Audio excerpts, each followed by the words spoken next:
Siamo qui con Luca Tintinaglia, presidente della Vigor Basket di Conegliano, per un focus sulla stagione 2020-2021 della società di basket coneglianese. Ecco Presidente, come vi state preparando per il dopo Covid, voi come società, come Vigor Basket? Diciamo che per noi della società non c'è mai stato il dopo Covid. Se da un lato questa pandemia ha causato l'interruzione brusca e repentina in capo al lato tecnico, dal punto di vista invece societario noi non ci siamo mai fermati, non c'è per noi un dopo Covid. Durante il lockdown ci siamo sempre ritrovati in streaming, non di persona perché non si poteva, perché abbiamo sempre cercato di programmare quello che era il nostro lavoro. Quindi noi quando dico noi intendo il consiglio direttivo, devo dire che il consiglio direttivo si è sempre dimostrato disponibile per far fronte a questa esigenza drammatica.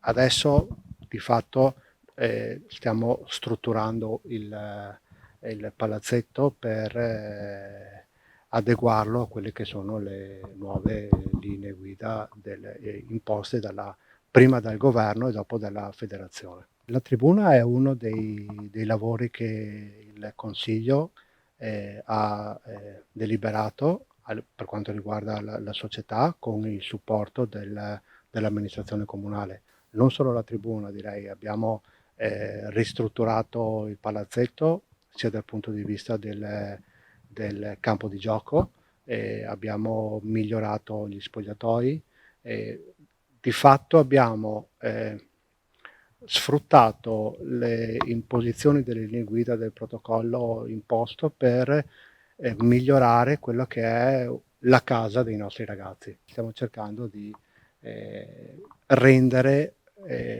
programmare per la prossima apertura, che mi auguro possa esserci a settembre, più confortevole possibile. Ecco, ha parlato appunto di ragazzi. A livello giovanile, che progetti avete per la stagione 2020-2021? Beh, a livello giovanile i giovani in Vigor sono il nostro cavallo di battaglia. Noi puntiamo tanto con i giovani, abbiamo, come dicevo, un nutrito gruppo di ragazzi che hanno come obiettivo principale quello di arrivare in prima squadra. Per noi la squadra, che poi è la squadra rappresentativa di Conegliano, deve essere formata il più possibile da ragazzi di Conegliano o comunque di appartenenza della nostra società.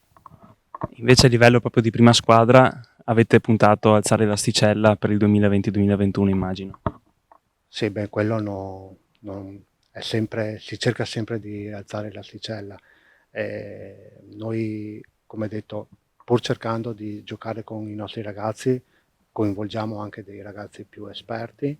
A tal proposito, prima che tutto si fermasse, abbiamo avuto la possibilità e abbiamo sottoscritto un importante accordo con la società di Serie A del Treviso Basket, con il quale collaboriamo e la quale ci può fornire dei ragazzi che, essendo di un alto livello, ci possono aiutare.